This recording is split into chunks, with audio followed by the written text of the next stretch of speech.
আসসালামু আলাইকুম। আমি Mohammad Sourav Nabil, daffodil international university civil engineering ডিপার্টমেন্টে আছি।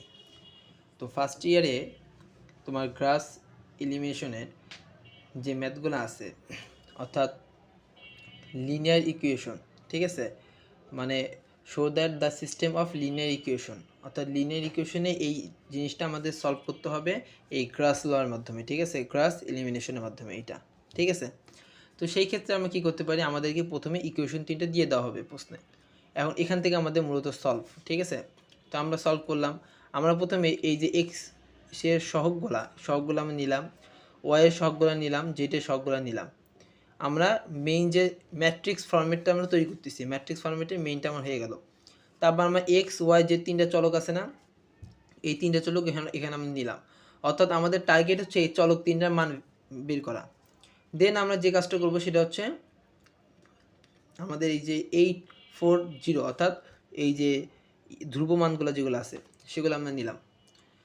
এরপরে আমরা কি করব, আমরা অগমেন্ট অফ ম্যাট্রিক্স আমরা সবসময় ধরে নেব এ অনুপাত বি। এ অনুপাত বি ধরার পরে আমরা কি করব, আমরা যে মেইন ফরম্যাটটা ছিল ওইটা তো বসাবো, তার সাথে অনুপাত আকারে আমাদের যে ধ্রুবমানটা ছিল সেটা বসাই দেবো। আমরা ঠিক সেই কাজটাই করছি। করার পরে আমরা এই যে R2 প্রাইম থেকে R2 মানে R2 প্রাইম বাই করছি আমরা, অর্থাৎ আমাদেরকে এই 3টা মূলত জিরো বানাতে হবে। টার্গেট হচ্ছে এইটা, যে আমাদের এই যে এইটা এবং এইটা জিরো বানাতে হবে, কারণ আমাদের এটা 3/3 ম্যাট্রিক্স এটা, ঠিক আছে। এটাকে আমরা কাউন্ট করব না, আমরা 3/3 কিন্তু ম্যাট্রিক্স। সেই ক্ষেত্রে ত্রিভুজ বানাতে গেলে কি আমাদের আপার ত্রিভুজ হবে, অর্থাৎ উপর দিকে মুখ করে থাকবে এরকম একটা ত্রিভুজ আমাদের তৈরি করতে হবে। সেই ক্ষেত্রে যদি আমরা এটাকে বাদ দিই, আমাদের থাকতেছে কোনটা, এই পার্ট থাকতেছে না, এই পার্টের মধ্যে, অর্থাৎ এরকম একটা ত্রিভুজ বানাতে হবে আমাদেরকে, হ্যাঁ, এরকম একটা ত্রিভুজ বানাতে হবে, অর্থাৎ এই 3টাকে শূন্য করতে হবে আমাদের। তাহলে সেই টার্গেট নিয়ে আমরা যদি ক্যালকুলেশন করি, তাহলে আমরা এই যে R1-এর সাথে আমরা 3 গুণ করলাম, মাইনাস R2-র সাথে আমরা 2 গুণ করে মাইনাস করলাম, তাহলে কিন্তু আমরা একটা ভ্যালু পেয়ে যাবো। ঠিক একইভাবে R3 প্রাইম কেমনে বের করব, R3 প্রাইম বের করতে গেলে এই যে R3-র সাথে 3 গুণ করব, প্লাস এই R2-এর সাথে 5 গুণ করব আমরা, ঠিক আছে। আচ্ছা, এই ক্যালকুলেশনগুলোর মাধ্যমে আমরা দরকার হলে রাফে ক্যালকুলেশনটা দেখাই দেবো। এভাবে ক্যালকুলেশনের মাধ্যমে আমরা এরকম একটা ফরম্যাট পেয়ে গেলাম লাস্টে, হ্যাঁ। এই যে ত্রিভুজ কিন্তু অলরেডি আমাদের গঠন করা হয়ে গেছে। ত্রিভুজ গঠন করা হয়ে যাওয়া মানে কি, হয়ে যাওয়া মানে এখন আমরা এই যে ত্রিভুজ, এই জিনিসটা বুঝতে হবে। এই পর্যন্ত আসার পরে আমাদের এই সমীকরণটা কেমনে পাইলো সেই বিষয়টা দেখতে হবে। দেখো এখানে যদি আমরা প্রথমে দেখি 2, আমরা কি দেখছি এক্স ওয়াই জেড 3টা সহগ দেখছি না। 3টা সহগ যদি দেখে থাকি তাহলে ওখান থেকে আমরা এটা বের করতে পারবো যে 2x মাইনাস এনে কি আছে -1 না, তাহলে ওয়াই প্লাস 3 আগে প্লাস না, প্লাস কি লিখবো 3z ইকুয়াল টু 8 প্লাস না মাইনাস, প্লাস যেহেতু তাহলে আমরা প্লাস দেবো।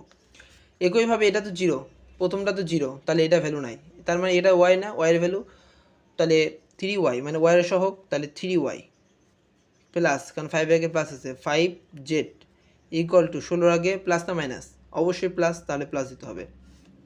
3 নাম্বারের ক্ষেত্রে কি বলবো, এটা এক্স এর সহগ, এটা ওয়াইয়ের সহগ, এটা জেড এর সহগ। এক্স এর সহগ তো 0, ওয়াইয়ের সহগ 0, তাহলে এই দুটো বাদ, থাকতেছে জেড এর সহগ, অর্থাৎ কি 76z ইকুয়াল টু, এখানে আমাদের কত আসতেছে, এখানে আমাদের 152, হ্যাঁ 152, তাহলে আমাদের ইকুয়াল টু 152। যদি এটা মাইনাসে থাকতো, মাইনাসের ভ্যালু থাকতো, তাহলে এখানে আমরা মাইনাস লিখতাম।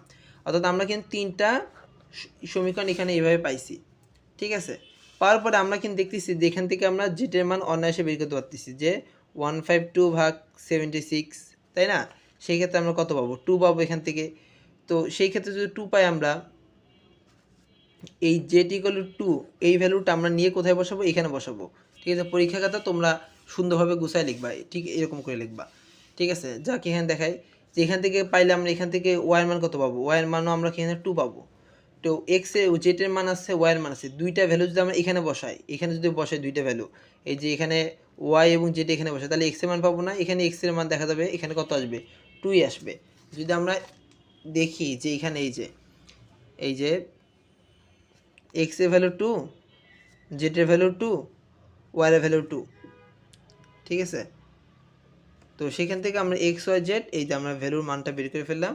Hence the given matrix system is consist and the solution.